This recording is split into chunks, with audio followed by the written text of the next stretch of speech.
Bienvenidas y bienvenidos al Aquelarre Neurológico, un programa de neurología, neurociencias y hierbas afines de la Sociedad Tucumana de Neurología. En esta ocasión nos van a acompañar dos personas, especialistas en neurología, muy buenas y muy importantes. Estamos con la doctora Estela Centurión. Bienvenida, doctora. Estela Centurión es especialista en neurología, trabajó 25 años en el Departamento de Epilepsia del Hospital Ramón Mejías de Capital Federal. También trabajó en el Ministerio de Salud de la Nación y ex neuróloga del Departamento de Medicina Laboral de la Municipalidad de Cava. Bienvenida, doctora. Gracias. También nos acompaña el doctor Miguel Jarma. Él es especialista en neurología a cargo de la Unidad de Neurofisiología de la Clínica Mayo y en la Unidad de Epilepsia y Trastornos del Sueño del Hospital Avellaneda. Bienvenido, Miguel. Buenas tardes, ¿cómo están? Bueno, hoy nos juntamos en este aquelarre para hablar de un tema que impacta mucho a la población, que es la epilepsia, ¿bien? Así que bueno, sí estaría bueno que empecemos charlando sobre qué es la epilepsia, ¿no? Y bueno, la epilepsia son crisis que se van manifestando a través... yo le explico siempre a los pacientes, mire, usted tiene... todos los coches van a 100 kilómetros por hora, pero si hay dos que van a 150 kilómetros por hora, van y chocan. Y bueno, ese choque se manifiesta en las personas a través en qué lugar se haya producido ese choque. Si en el lóbulo temporal, frontal, occipital. Lo hago sencillo y lo hago para que todos me entiendan cómo nosotros explicamos qué es la epilepsia. ¿Cómo denominamos nosotros esto? Que cuando se produce una crisis, y si hay algún otro rasgo, si hay un electroencefalograma que es patológico o alguna resonancia que tenga alguna imagen, ya con eso se hace epilepsia. Antiguamente se llamaba epilepsia cuando vos tenías 2 o más crisis, ¿sí? Pero después en Europa se comenzó a dar, por ejemplo, que cuando se producía una crisis nomás, ya se medicaba al paciente inclusive, porque tenían muchos riesgos y mucha denuncia, porque decía, pero si yo se lo traje a usted, tuvo una crisis y usted no le dio nada, ahora tiene otra, la culpa es suya. Entonces empezó a hablar de posibilidades, de recurrencias del crisis. Por más que tengamos una sola crisis, ¿qué posibilidades hay de desarrollar una nueva crisis? Claro, ¿no? Entonces, pero eso uno nunca lo sabe hasta que no se desarrolla, porque tanto una crisis parcial o una crisis de distintos tipos de parciales o de distintos tipos generalizadas, no sabemos si se van a volver a repetir o si hay alguna otra causa que produzca la crisis, porque a veces estas crisis se pueden producir, uno tiene por ejemplo un estrés, uno tiene o alguna intoxicación o algo y se produce una crisis. ¿Y eso significa epilepsia? Eso no significa epilepsia, por eso una crisis no significa epilepsia, sino que se denomina cuando uno tiene una crisis acompañada de un electroencefalograma con anormalidades que indiquen que es una epilepsia. Bien. O que haya una resonancia con alguna imagen tumoral o otra imagen, claro, que diga que puede ser... Que haya una lesión en una lesión en el cerebro que condicione que haya una nueva crisis. Despierte la nueva crisis. Entonces uno ahí ya lo medica. Entonces. Bien, perfecto. Entonces es importante eso, ¿no? Eso es muy importante. Porque creo que se redujo tiempos con esa nueva clasificación, totalmente, con esa nueva definición. Porque antes nosotros, yo me acuerdo, no voy a darle a conocer mi edad, pero cuando yo comencé con todo esto, nosotros denominábamos epilepsia cuando había 2 o más crisis de este tipo convulsivo, que ya no se denomina más convulsivo. O sea, como para que vean cómo han cambiado las cosas. Sí, eso es lo bueno, que al menos podemos adelantar ahora. Toda esta parte, yo me pongo a pensar y yo digo, uy, ¿cómo cambiamos? Porque ahora ya la parcial simple ya no es parcial simple, la parcial compleja ya no es parcial compleja. Ya... Claro, hasta los nombres cambiaron, ¿verdad? Hasta sí, hay una nueva clasificación que apunta más bien a síndromes epilépticos más que a semiología de una crisis convulsiva, o sea, semiología como característica, porque muchas veces los pacientes o los familiares, los familiares que traen al paciente a la consulta, tratan de ser descriptivos con su lenguaje. Ujú. Entonces la tarea nuestra es tratar de interpretar eso como una signo-sintomatología, como una semiología de la crisis, y tratar de encasillarla en alguna clasificación y ese tipo de cosas. Bien, y lo cual que ahora también es muy importante, el hecho de los celulares, de los dispositivos, que ahora los familiares tienen la posibilidad de poder grabarlo a los de pacientes. grabarlo, Yo a mis sí. pacientes les pido eso, ¿no? Sí. Pueden Que traten de presentar, grabarlo. porque es muy importante tener, no solamente que, igualmente no aclaran mucho, porque vos te graban con un celular, pero por supuesto que el que lo está viendo no es no es una persona idónea, no es un médico ni nada por el estilo, entonces no se le va a ocurrir preguntarle, che, ¿cómo está? Decime, Claro, mirame. pero al menos tenemos un registro en video de los movimientos, de la fenomenología de la crisis. Solamente del movimiento, pero cuando hay interrupción de conciencia, cosa que no se ve en ningún celular, y a veces sí lo podés determinar en los electroencefalogramas, porque se han determinado en esta última clasificación del año 2017 5 tipos de conciencia. Entonces, eso hace que uno tenga que detallar un poco más y fijarse un poco más.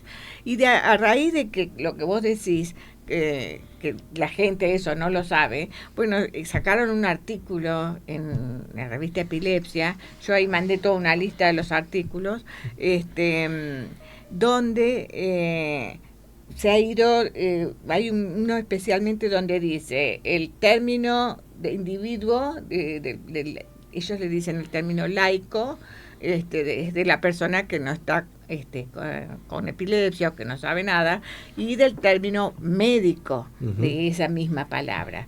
Entonces, ¿cómo para qué por ahí sí se le ocurre leer? Yo no creo que nadie lea, pero bueno. No, bueno, pero siempre es importante. El tema es que, hablando de los pacientes, Internet es una gran herramienta, pero cuando el paciente orienta su intención o su pretensión de capacitación, no va a consultar páginas médicas, que es lo que hacemos nosotros. Entonces genera a veces muchas dudas o encuentran información errónea y vienen con una carga de angustia y de ansiedad mayor a lo que tendría que tener muchas veces, y para eso nosotros tenemos que estar... Pero creo que también eso, ¿no? También como que a nivel social también hay una especie de estigmatización, ¿no? Sí, totalmente. Cuando una persona dice tengo epilepsia y parece que rápidamente se asocia o hay una cierta connotación a pensar que hay una discapacidad, y no siempre es eso. Sí, a ver... Yo te mandé... Yo tengo pacientes que me han dicho, doctor, he perdido mi trabajo porque dije que tenía epilepsia. Sí. A propósito de la estigmación, no lo dejan me corrieron. Claro, no lo dejan entrar. Sí. No es que perdió el trabajo, no lo dejan entrar. Uh-huh. Y así, cuando yo estaba en medicina laboral, como ese es un lugar donde iban a pedir la licencia todos los que trabajaban para la parte municipal, entonces hice yo una encuesta para saber si sabían que era la epilepsia y si había estigma contra la epilepsia. Y muchas veces dio que sí, algunos estaban orientados que era una enfermedad neurológica, pero por ahí que sí que podía trabajar, que sí que podía hacer esto, pero no tenían en cuenta en qué tipo de trabajo podía estar haciendo. Claro. Porque lo que hay que tener en cuenta es eso. O sea, si uno no oculta el trabajo y si uno no oculta la epilepsia y lleva el certificado médico, el médico tiene que dar las condiciones en que debe estar el lugar donde ese individuo va a trabajar, porque vos no vas a mandar a trabajar a un paciente epiléptico en un andamio a pintar una pared. O, por ejemplo, uno no puede mandar a un paciente que trabaje de noche cuando se sabe que el paciente bien descansado con epilepsia, haciendo un tratamiento acorde, reduce o aumenta la eficacia de su tratamiento hasta un 50%, habiendo dormido 8 horas seguidas por día, por ejemplo, de entre 6 y 8 horas seguidas por día. Entonces, si uno tiene un paciente así, que está acostumbrado a trabajar de noche, por ejemplo, uno tiene la obligación de escribirlo y decir, mire, se recomienda no el trabajo nocturno, sino más bien el trabajo diurno, para que el paciente pueda descansar y efectivice su tratamiento. Y que no haga cambio del ritmo circadiano, porque por ahí uno yo no le daba bolilla al ritmo circadiano porque decían, me ponen de noche y yo me duermo. Es lo que uno piensa. Bien. Cuando me tocó viajar y del otro lado que era de noche, cuando acá era de día, bueno, ¿sabes? El jet lag. No, estábamos paseando toda la noche sin dormir. No, además tiene eso, ya está demostrado, está muy estudiado que tiene Muy efectos en la actualmente, inmunidad sí, y todo, ¿no? todo, Entonces, pero te quiero decir que al principio, mirá qué tiempo atrás, mi primer viaje lo hice en el año 85, que fui a Australia, que es justamente el lado contrapuesto. Claro. Entonces yo, no, pero si veo la noche me duermo, decía yo. Qué noche, estábamos todos los del Congreso, claro, paseando, claro, por los pasillos. Claro, y bueno, sí, es lo que se adapta al cuerpo. Bueno, exacto. ¿Te parece que veamos los impactos sociales de la epilepsia? Sí, ahí vamos a hablar con la gente de la producción. Sí. Ahí en la producción tenemos unas presentaciones para que la doctora Centurión nos cuente un poco. La parte social, sí. Nosotros tenemos que, por ejemplo, ahí... en el mundo hay aproximadamente 50 millones de pacientes epilépticos, personas con epilepsia, de los cuales el 80% de estas personas vive en países en desarrollo. ¿Qué quiere decir en desarrollo? En Europa, Estados Unidos, en los países, digamos, del primer mundo. Nosotros somos tercer mundo, somos de bajo desarrollo. Y acá generalmente, por ejemplo, de esos 50 millones de personas, el 80% recibe medicación, drogas antiepilépticas, y están justamente en el primer mundo.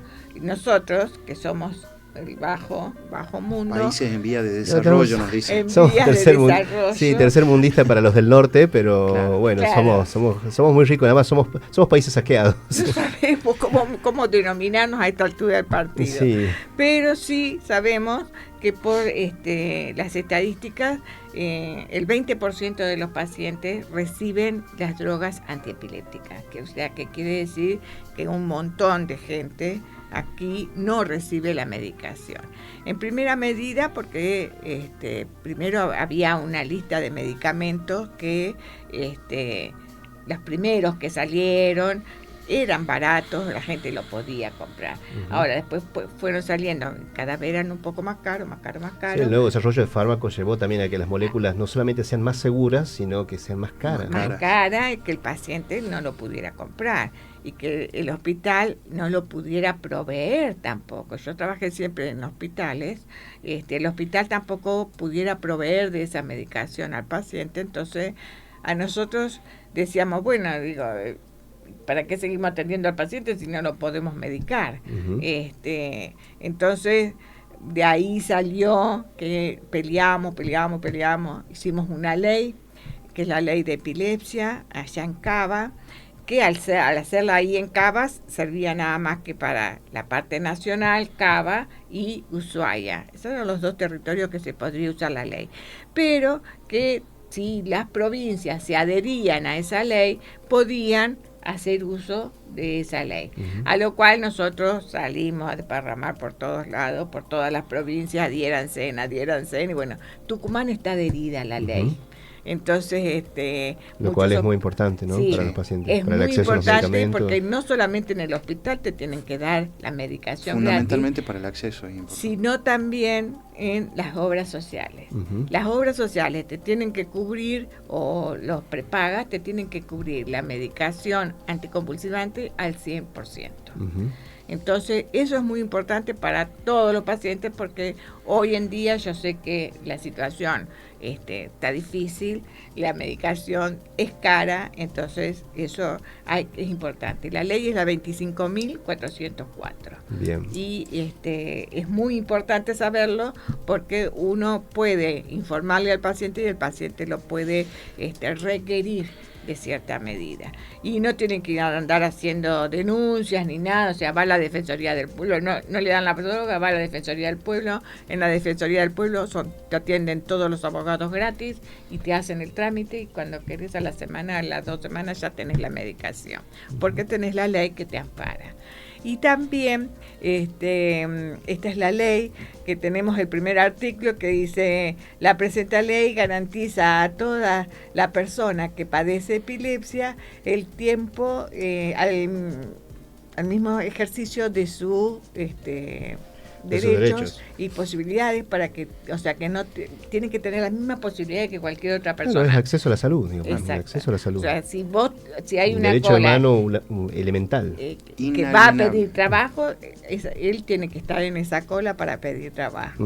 Y la epilepsia está considerada como un implemento para la... Claro, no se la considera como un impedimento para la postulación, lo que nos comentaba Miguel en un principio, ¿no? Exacto, al principio. Todos hemos tenido un paciente que de alguna forma u otra se les ha negado un trabajo por tener epilepsia. Totalmente. Y hay pacientes, había antes, ahora ya no, porque con esto, en el artículo 8, el paciente tiene que tener, si él le solicita al médico un breve historia clínica, él la tiene que tener y él la puede presentar. Que a la vez diga si está en condiciones de trabajar o no trabajar. Sí, porque eso también hay que tener claro, que no todas las personas con epilepsia tienen la misma forma, la misma gravedad. Es importante el concepto del trabajo adaptado.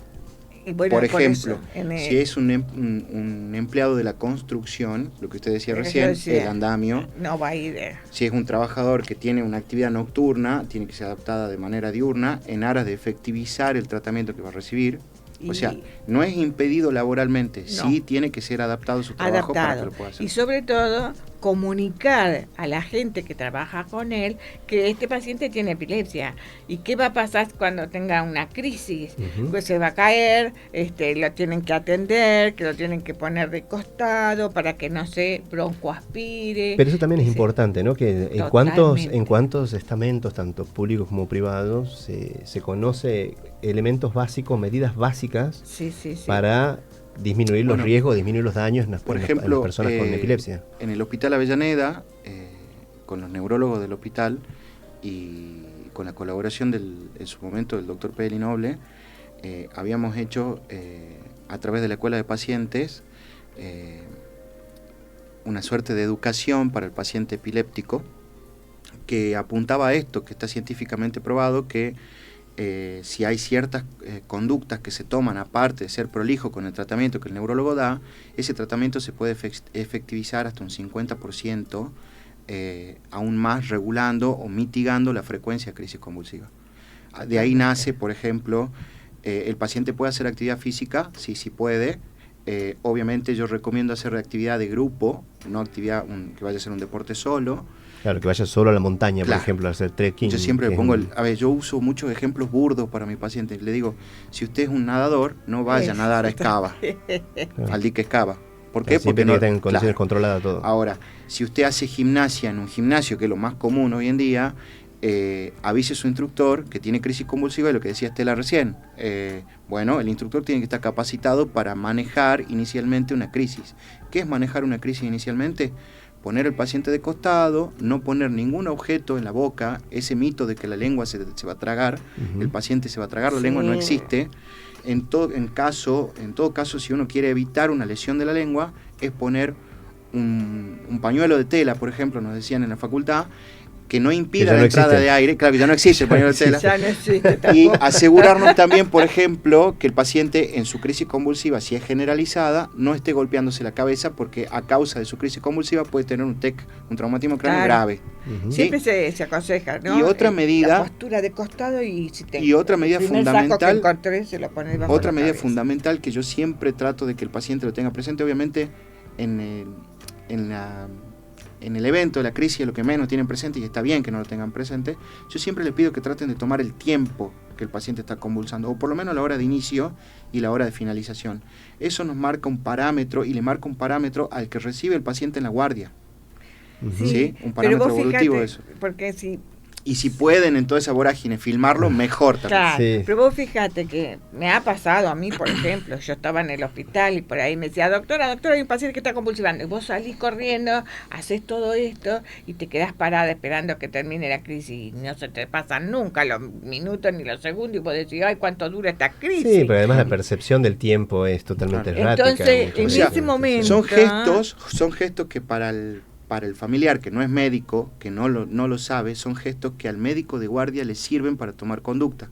Por eso yo trato de enseñárselos al paciente qué hacer ante una crisis convulsiva, más allá de cuidarle el golpe en la cabeza, más allá de ponerlo de costado para evitar broncoaspiraciones y todas esas cuestiones. También es, si tienen la lucidez o si hay alguien más, que vaya controlando esas cosas, porque el médico que recibe es muy importante para la conducta que toma en guardia, estos parámetros como qué tiempo estuvo convulsando, si entre una si hubo más de una convulsión. Eso. Y se recuperó, ¿no? La conciencia. Claro, y si recuperó la conciencia entre una y otra. No una sola convulsión, porque a veces algunos tienen una sola convulsión, paran, están un ratito, miran así, porrón, empiezan con otra convulsión, paran, empiezan con otra convulsión, y si pasa 10 minutos que el paciente hace una crisis tras otra, evidentemente tiene que ir a una internación, a una guardia, porque... Sí, ahí estamos hablando de una forma grave de la epilepsia, que es el estatus convulsivo, ¿no? Sí, eso también es importante que los pacientes conozcan. No pasa siempre, pero como él dijo, bueno, vamos a poner cosas, bueno, también pongamos ejemplo. Exacto, aumenta los riesgos. No es el trabajo de una sola consulta, ¿no? Lleva su tiempo y uno tiene que repetirlo las veces que haga falta, cada vez que viene a la consulta. Obviamente hay pacientes que son muy adherentes y hay pacientes que hasta rechazan el diagnóstico que tienen puesto, no hacen tratamiento y bueno, en ese abanico de posibilidades uno tiene que seguir machacando sobre estas actividades porque forman parte de la educación para la salud en el diagnóstico de un paciente epiléptico. Y entender eso, ¿no? Siempre avisarle al paciente que tiene un riesgo de que se transforme en algo grave la epilepsia, porque una epilepsia, sabemos, ya se conoce, que una epilepsia sin tratamiento es una epilepsia que evoluciona de manera progresiva a formas más. Lo cual es muy interesante porque muchas veces sucede esto de que están con un medicamento y llega un momento en su vida donde ya necesitan más dosis del medicamento, y es porque el cerebro, tanto el cerebro como la neuroglía, tiene mecanismos de eliminación de más rápida. Exacto, de los fármacos. Depende del entonces fármaco, los van eliminando rápido, los va metabolizando cada vez más rápido el fármaco y su tiempo de acción disminuye. Pero lo cual hay que siempre darle esta información al paciente. La dosis y la cantidad de la dosis. Y entender eso, que no todos los pacientes son lo mismo.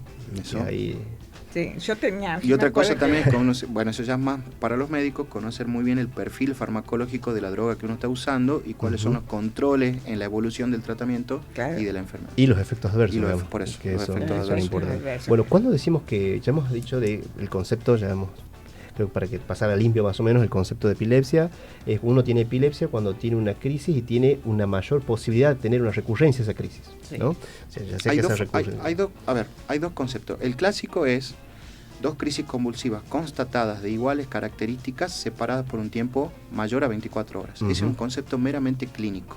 Ahora, por eso siempre los pacientes dicen, bueno, me hice este estudio y me salió normal, me hice este estudio y me salió normal. Ahora, ¿qué pasa cuando el paciente tiene una sola crisis? ¿Tiene epilepsia o no tiene epilepsia? Es lo que hablábamos hace rato. Si yo tengo un paciente con una crisis convulsiva constatada, hago hincapié siempre en constatada porque nos tiene que constar o tenemos que estar seguros que lo que el paciente consulta es una crisis convulsiva. Si tengo una sola y a esa crisis convulsiva yo le encuentro un método complementario de diagnóstico alterado, ese estudio que uno hace, que es el electroencefalograma y la resonancia con protocolo de epilepsia básicamente, ese estudio alterado nos puede llegar a aumentar la probabilidad de que la crisis se repita hasta un 66%.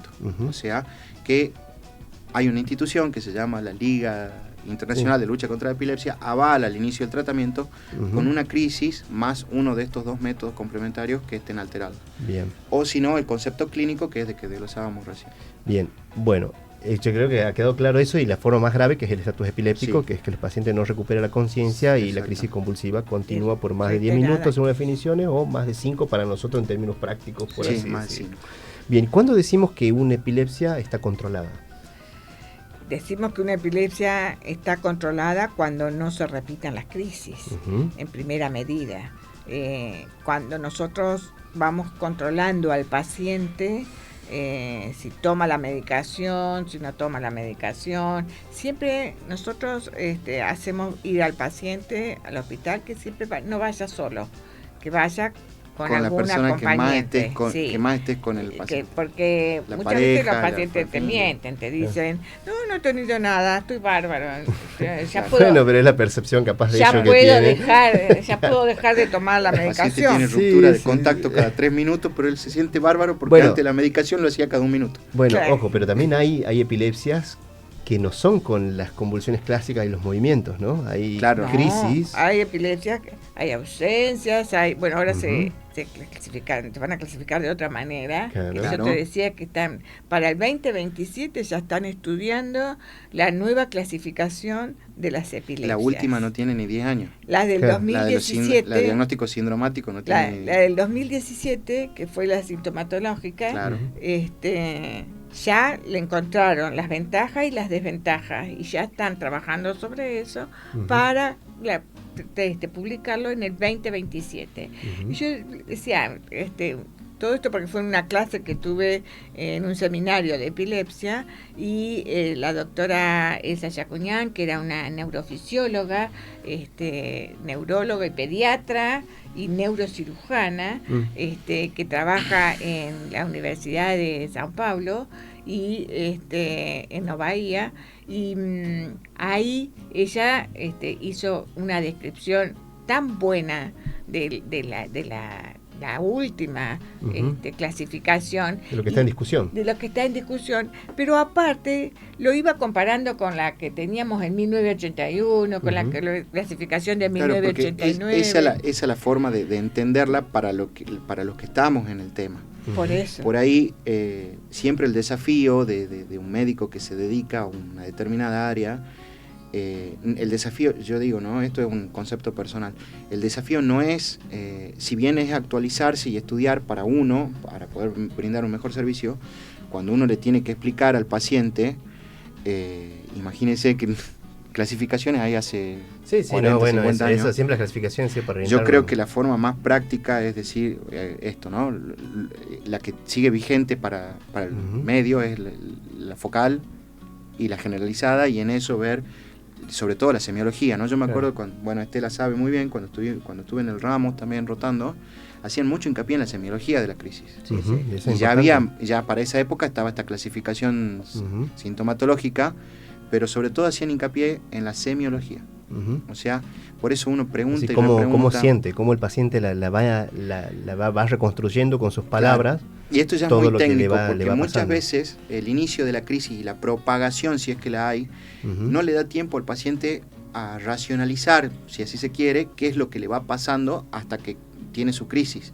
Ahora, también es importante lo que dijo Estela, que siempre se recomienda la consulta con un familiar, en lo posible el más cercano al paciente, para que sea descriptivo de lo que el paciente no puede describir, Ujú. por la crisis o porque no lo racionaliza o por lo que fuera, y sobre todo también apoyarse en esto que vos decías recién al principio, que son las tecnologías, grabarse y esas cosas, porque por ejemplo hay determinados signos que cuando uno lo ve ni siquiera son advertidos por el que graba, pero uno como neurólogo que está en el tema se da cuenta. Se entera, sí, sí. ¿Y hay formas resistentes al tratamiento? Por supuesto, Sí. son las epilepsias reiterativas y que yo pienso que pueden ser resistentes al primer tratamiento que uno le puede poner. Ujú. Si con esa medicación no anduvo, bueno, vamos retirando esa de a poco, ponemos otra. Ujú. Y hay muchas medicaciones. Antes teníamos 3 o 4 medicamentos y nada más, porque al principio teníamos el luminal, el Fenobarbital, fenobarbital, la difenidatina, carbamazepina, valproato y carbamazepina, y chao, eran 4 medicamentos. O sea que Ujú. si con este no andaba, era este. Pero vos ahora te pones a contar y cuántos medicamentos tenés para Sí. tratar una epilepsia. Y Un que siguen montón. saliendo, ¿no? Y que siguen saliendo. Y está bueno que sea así, en aras de disminuir la Por frecuencia de supuesto. crisis o de controlarlo, de abolir la crisis. Hay muchísimos trabajos en pruebas, Ujú. en por ejemplo, para que el ANMAT lo apruebe, todos los pasos que debe tener. Claro. Que también es, recordemos, del uso popular del cannabis, ¿no? También el cannabis está siendo estudiado para evaluar. Claro, sí, pero inicialmente se lo usaba se comprobó la eficacia con epilepsias genéticamente mediadas. Bien. Actualmente se está estudiando para epilepsias no genéticamente mediadas. Claro, que es el síndrome de Dravet, pero, ¿no? Que era lo más... O sea, el cannabis se usaba más en los chicos, que tenía mucha mejor respuesta en los niños y no en las personas adultas. Bien, pero bueno, se está investigando. Pero se siguen haciendo los estudios, se siguen haciendo. Bueno. Y uno nunca deja de pensar qué es lo que viene después. Claro, no, pues estamos en el siglo XXI. Claro. Sí. Pero bueno, el desarrollo tecnológico avanza bastante. Sí, bueno, vamos a una pausa y volvemos con el último bloque. Bueno, perfecto, tomamos un café. Muy bien. Tomamos un café.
Bueno, ya estamos de vuelta con el aquelarre neurológico.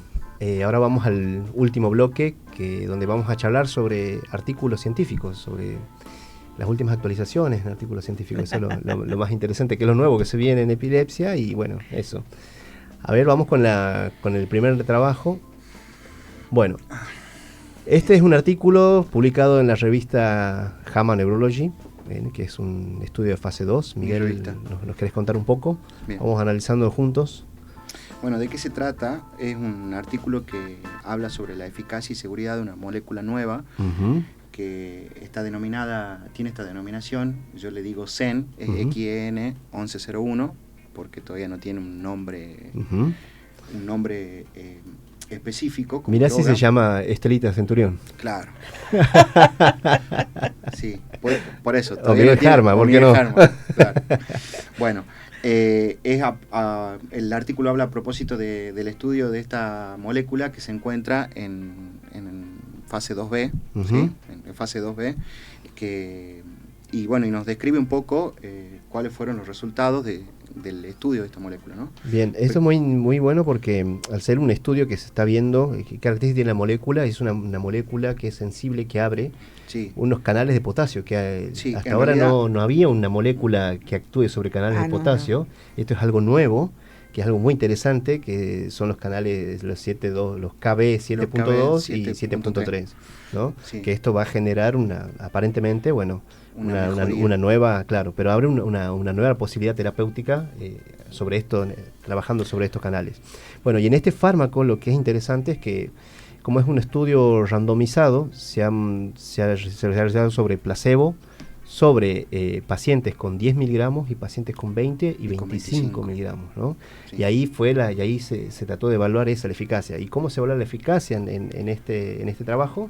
Viendo la frecuencia de crisis. Que en realidad el concepto de valorar una eficacia para cualquier fármaco es ver si es que tiene incidencia o no sobre determinado tiempo en la frecuencia de crisis que tiene un paciente. ¿Sí? Entonces, comenzamos diciendo lo siguiente, antes de meternos a los detalles más técnicos, que como ya estuvimos hablando en los bloques anteriores, los pacientes con diagnóstico de epilepsia en su evolución intercurren con crisis convulsivas.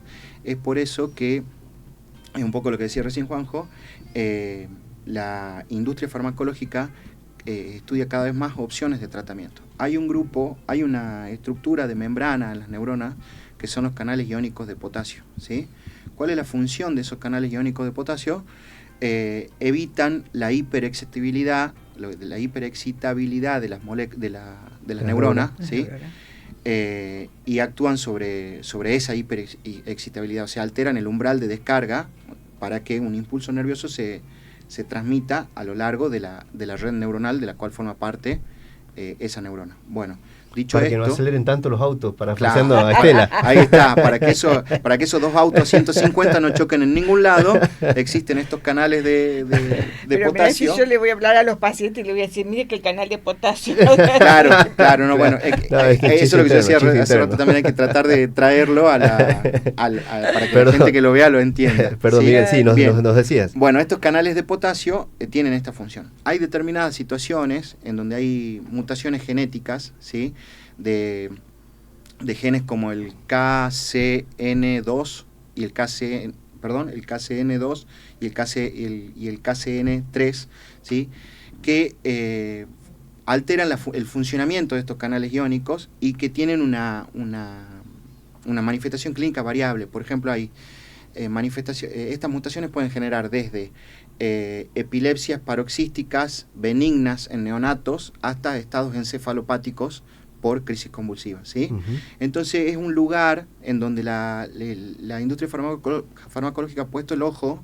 ¿Por qué? Porque es muy promisorio poder aumentar o mejorar el funcionamiento de esos canales, ¿sí? En ausencia de estas mutaciones. Hay traducido al castellano, de las siglas en inglés, este grupo de drogas se llaman abridoras de canales de potasio, ¿sí? La droga inicial que se descubre, o la primera droga de primera generación, es la de singovina, la cual fue retirada porque daba efectos dermatológicos adversos, o sea, en el estudio. Producía una hiperpigmentación. Una hiperpigmentación. Sogavina.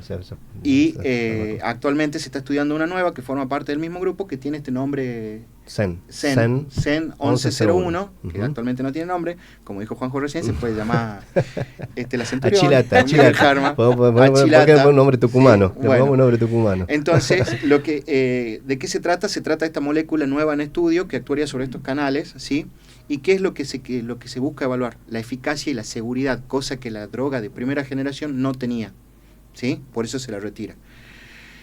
Se hicieron estudios, ahí me apoyo en Juanjo, se hicieron estudios, se seleccionaron pacientes que inicialmente tenían crisis convulsivas focales, ¿sí? O sea, tenían crisis convulsivas de inicio focal, que podrían ser que se quedaban como crisis focales o que se generalizaban, pero la condición eran que sean pacientes epilépticos con crisis convulsivas de inicio focal, ¿sí? Bueno. Sí, y lo interesante es esto, ¿no? Por ejemplo, ahí en el cuadro que hemos subrayado con rojo, que es la forma en la cual ha impactado, cómo ha disminuido la cantidad de crisis, la frecuencia de crisis. Pero ¿en qué dosis? En las dosis de 20 miligramos y de 25 miligramos. ¿no? Claro. En dosis de 10 no se ve tanto el efecto. Claro, a la dosis de 10 miligramos no se ve tanto el efecto comparado con el placebo, ¿no? Tienen casi un efecto placebo similar. Y 10 miligramos es más o menos. Claro, la diferencia está en placebo y 20 o placebo y 25. Exacto. Y ahí, por ejemplo, en los cuadritos, en el gráfico de barras que está a la derecha, en el gráfico, ahí se ve, digamos, el porcentaje, lo que se está evaluando ahí es el porcentaje de cambio, o sea, el promedio de cambio. Y se ve que en los pacientes que han recibido 25 miligramos es donde han tenido un mayor porcentaje de disminución de la frecuencia de crisis. Es un mejor control de la crisis, exacto. Ya sea disminuyendo la frecuencia o suspendiendo la frecuencia de crisis. Exacto. Entonces se está por analizar un nuevo ensayo clínico donde van a tratar de buscar más pacientes para tratar de ver si esta droga puede ser prometedora en el tratamiento. ¿Cuál es la particularidad de la administración de la droga? Que se la daba siempre con las comidas. ¿Por qué? Porque aumenta la biodisponibilidad del fármaco en sangre. O sea, ya sean 10, 20 o 25, se daba con ingesta de alimentos. O sea, se elegía la cena, por ejemplo, para darla y veían esto que Juanjo está describiendo. Bien, bueno, entonces ese es un nuevo fármaco que se viene. ¿Se vendrá, Estelita? Unos nuevos fármacos. Interesante. Y van a seguir viniendo. Claro. Los laboratorios están totalmente abocados a la investigación de la droga. Yo vi un programa las otras veces que estuvo de esclerosis lateral amiotrófica, que fue Mariana. Sí, que estuvo en el programa de Juana Viale. Sí, claro. Entonces digo yo, le digo, mirá cuántos laboratorios están con la ELA, que en definitiva tienen lo mismo que una poliomielitis, que un síndrome postpoliomilítico, pero para el síndrome postpoliomilítico no hay ni siquiera una pastillita ni nada para curar o para que no avance la evolución, no avance esta disminución que uno va sufriendo día a día hasta que vuelve al principio de la poliomielitis. Lo que pasa con la ELA que la ELA se produce en mucha más cantidad. Sí, lo que pasa es que, claro, eso, la cuestión es menos frecuente, digamos. Sí, la discusión de si se erradica o no la polio, eso también ha llevado a la industria a tener otra actitud con respecto a eso. No decimos nada nuevo cuando estamos diciendo que va a donde ve la posibilidad de recaudar, que es lo que acaba de decir. No, bueno, sí, es el capitalismo aplicado a la ciencia biofarmacológica, digamos. ¿Sabes qué te digo? Que estuve el otro día en una reunión del Ministerio de Salud de la Nación sobre polio, no acá, pero nosotros en Argentina estamos pintados en rojo, como que estamos con muchas posibilidades de volver a tener poliomielitis. Y lo que pasa es que sí están las enfermedades reemergentes, creo que el cambio climático y todo ha llevado bueno, de hecho estamos entrando al invierno y seguimos teniendo dengue. Hay un cambio. Pero aprovechando eso, bueno, les recomendamos el artículo de Estela Centurión, el artículo publicado en la revista de la Sociedad Neurológica Argentina, hizo un relevamiento epidemiológico muy importante, el primero de una magnitud tan importante en nuestro país, que es el trabajo de Estela Centurión y con la gente de trabajo de enfermedades neuromusculares enfermedades neuromusculares de la Sociedad Argentina de Neurología, así que lo recomendamos, ponen en Google, es un artículo muy bueno, un artículo epidemiológico muy muy importante. Bueno, vamos a continuar con el segundo paper que Bueno, este había traído yo para compartirle, porque creo que hay una discusión que se ha introducido la inteligencia artificial en la medicina. Sí, últimamente te leo y veo que estás ahondando en esos temas. No, bueno, lo que pasa bastante. es que no solamente, es que hay toda una discusión si esto va a lograr reemplazarnos o no, ¿no? Sí. Sí, bueno, tal es así que la revista New England Journal of Medicine, una revista que leemos la mayoría de los que hacemos medicina, ha alargado una nueva serie a partir de este año que se llama Inteligencia Artificial en Medicina, ¿no? Es toda una serie donde aparecen artículos. Y este es un artículo que ha sido publicado en este mes sobre cómo se puede utilizar la inteligencia artificial para mejorar el diagnóstico en la electroencefalografía, ¿no? Este estudio lo hicieron en el hospital de Massachusetts, junto con ingenieros y médicos y neurólogos, donde ¿qué es lo que se ha tratado? Podemos ponerlo en grande para que se pueda ver un poco más la imagen. Bien, en la imagen esta de arriba de la derecha, donde se ve toda una ecuación, eso trata de simplificar cómo funciona la inteligencia artificial, a través de lo que se llaman el deep learning, ¿no? Y cómo una capa, exacto, cómo una función se introduce en otra función para que genere una respuesta probabilística por regresión logística. Entonces, ¿qué es lo que hicieron estos investigadores? Usaron y entrenaron este modelo de inteligencia artificial, lo entrenaron con 50.000 datos de electroencefalogramas llevados a cabo en el hospital de Massachusetts desde el 2006 al 2020. Claro, cargaron todos los datos que hicieron en electroencefalografía. Todo lo que se podía encontrar y ver en un electroencefalograma lo cargaron y lo transmitieron a una placa. Y lo entrenaron la inteligencia artificial para que pueda manejar esos datos y detectar.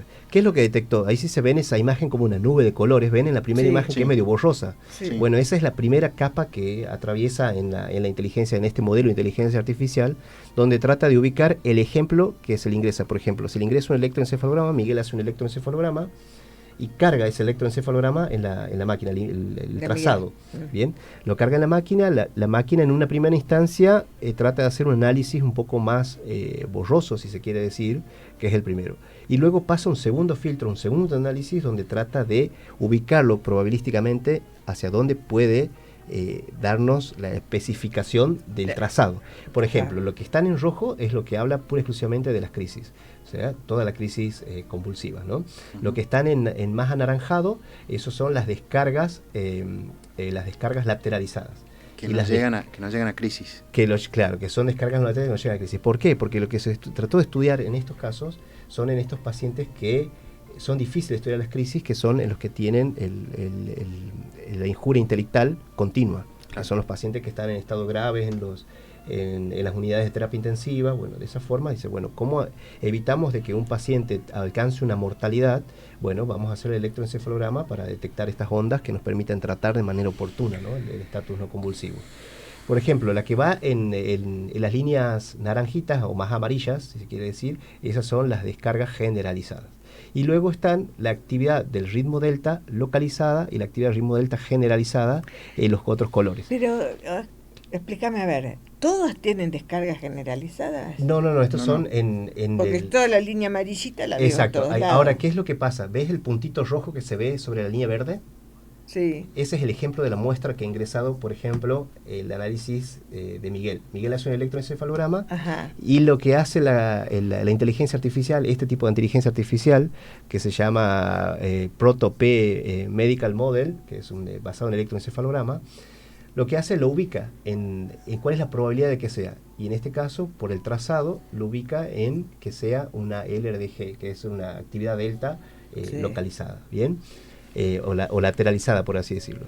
¿Qué es lo que le permitió esto a los médicos? Con esta herramienta mejoraron el diagnóstico, porque recordemos que... O sea, vos a mí me decía actividad delta localizada y yo pienso en un delta brush, que es lo que estoy acostumbrado a ver, si tienen algo autoinmune. Exacto, bueno, ahí es todo el contexto. Todo el contexto, porque estamos hablando de siguen dependiendo del criterio del neurólogo. Exacto. Claro, esto es una herramienta que le sirve al neurólogo, pero las decisiones las sigue tomando los médicos. Claro. Pero es algo muy interesante que surgió la publicación en la New England. Por ejemplo, miren, ahí en el cuadro ese de barras, en la imagen de barras, está cómo se ha mejorado la efectividad del diagnóstico usando la inteligencia artificial y no usando la inteligencia artificial. Lo azul es usando la inteligencia artificial, mejoró la efectividad del diagnóstico, y sin inteligencia artificial... Y la barra gris. Exacto, es la barra gris, ¿no? Lo cual habla de que estamos ya en una era tecnológica muy importante. Mire, si Berger estaría viendo esto. No, bueno, sí, Berger, para la gente, Berger es el que describió las ondas electroencefalográficas allá en Alemania del 30, ¿no? Bueno, pasamos al último, que este es el último trabajo, bueno, este es el último artículo de una pequeña revisión de qué hacer en estos casos donde tenemos este tipo de injurias intelectuales o injurias ictales, ¿bien? En estos pacientes, o cómo actuamos. Este es un artículo muy lindo de una médica noruega, Trinke, que es una revisión sobre qué es lo que vamos a hacer. Bueno, por ejemplo, en el cuadrito ese que se ve con los colores, ahí es qué es lo que te dice. Ante la sospecha clínica de un paciente con un estatus no convulsivo, se hace un electroencefalograma, ¿bien? Si el electroencefalograma es patológico, es decir, comenzamos un tratamiento, tenemos que evaluar si el tratamiento lo vamos a hacer con benzodiazepinas o vamos a hacerlo con otros medicamentos que no son benzodiazepínicos. ¿En qué caso no usamos las benzodiazepinas? En el caso de que haya riesgo de depresión del sensorio, de que haya un riesgo de deprimirlo cada vez más al paciente, sí, y podamos hacerle más daño. Bueno, en el caso de que podamos utilizar la benzodiazepina clínica que lo predisponga a la depresión del sensorio. Exacto. Entonces la primera opción es el midazolam. Bien, después va el lorazepam, el clonazepam y el diazepam. Acá pone MIDA como primera opción. Pone el midazolam como primera opción. Esta desde hace aproximadamente 5 o 6 años ya se ha planteado incluso el midazolam, sí, como una ampolla intramuscular en la ambulancia, cuando el paciente viene en la convulsión antes de llegar a la guardia. Sí. Exacto. El midazolam es un medicamento muy, muy bueno para calmar las crisis. Sí. Bueno, en estos casos, ¿qué tipo de dosis se utiliza? Entre 2/3, ¿bien? De la dosis total calculada en función del peso.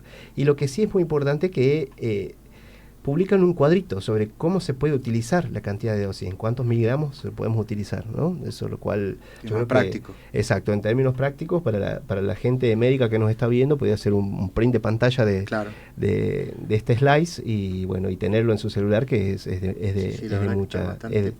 de mucha ayuda. Bastante bueno. Así que, bueno, esos son los artículos que un poco, si bien se hablaba en los términos prácticos clínicos, pero no estaba bien establecido, ¿no? Ahora ya por suerte lo tenemos. Este es un artículo de la revista Epilepsia. Así que, bueno, estos son, no sé, ¿qué opinan ustedes? ¿Qué les pareció? Me quedé pensando en el artículo anterior. ¿En cuál? En el del electroencefalograma. El de la inteligencia artificial. Inteligencia artificial. Sí, todos estamos obsesionados con la inteligencia artificial. La verdad que está bastante tentador. No va a tardar en aparecer un electroencefalógrafo con ese software. Claro, exacto. Sí. Yo creo que no va a tardar. Son las nuevas generaciones que se vienen. Incluso, por ejemplo, llevado en el caso de los cardiólogos, hay electrocardiogramas que ya te dan toda la información. Hay estetoscopios que según el ruido del soplo te dicen soplo aórtico. Pero sigue siendo el criterio del médico lo que hace más efectivo, ¿no? Sí. Lo cual habla de eso, de que la medicina tecnificada está en discusión. Mientras cualquiera sea la especialidad, mientras el médico que esté preparado tome la conducta, yo creo que todo es bienvenido. Ahora, cuando pasamos a depender de un aparato, ya sea inteligencia artificial, un electroencefalógrafo... Claro, cuando reemplazamos nuestra inteligencia por una inteligencia artificial, ya se volvería un problema. Que en realidad está programada por nosotros también. Sí, por eso, pero hay que entrenarlas, Sí. Bueno, la verdad ha sido un placer. ¿Cómo le has pasado, Estela? Ay, yo genial. ¿Ya se terminó? Ya estamos en el final, no tenemos que ir a casa, la gente de aquí tiene vida.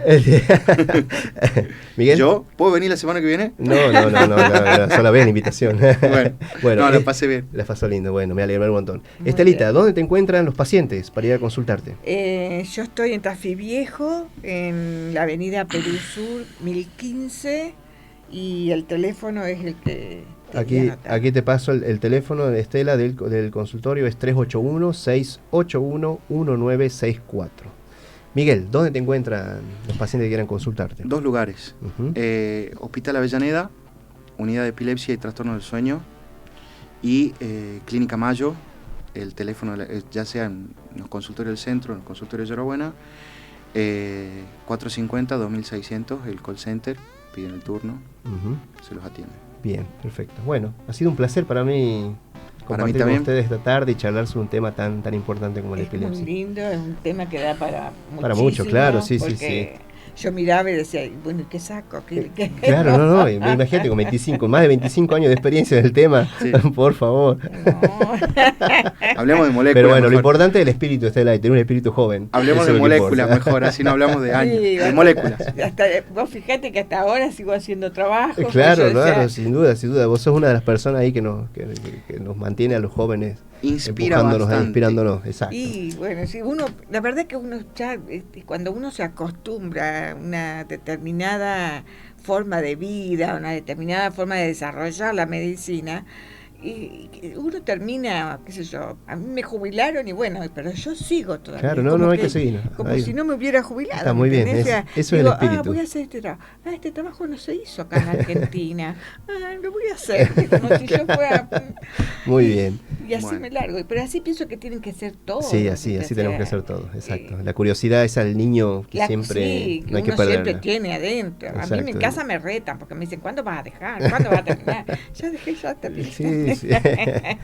Bueno, muchísimas gracias. Gracias a vos por la invitación. Gracias a vos por este espacio y porque la gente pueda entender todo esto que es muy bueno.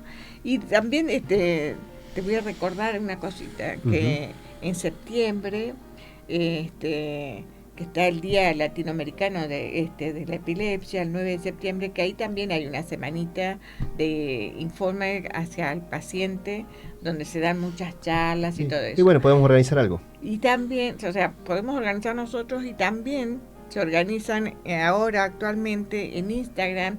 Yo he visto que sale un grupo que hablan pacientes y hablan médicos sobre dudas que tienen o cosas que me pareció muy interesante, porque quiere decir que el paciente se puede comunicar ante cualquier duda o puede tener lo mismo que otro y dice yo me eso está bueno, esto. que se armen comunidades. Exacto, se vayan armando comunidades, y ese grupo que también está la liga me pareció genial, porque yo digo, nosotros empezamos hace mucho tiempo, que sí, con Silvia trajo Silvia Cochen.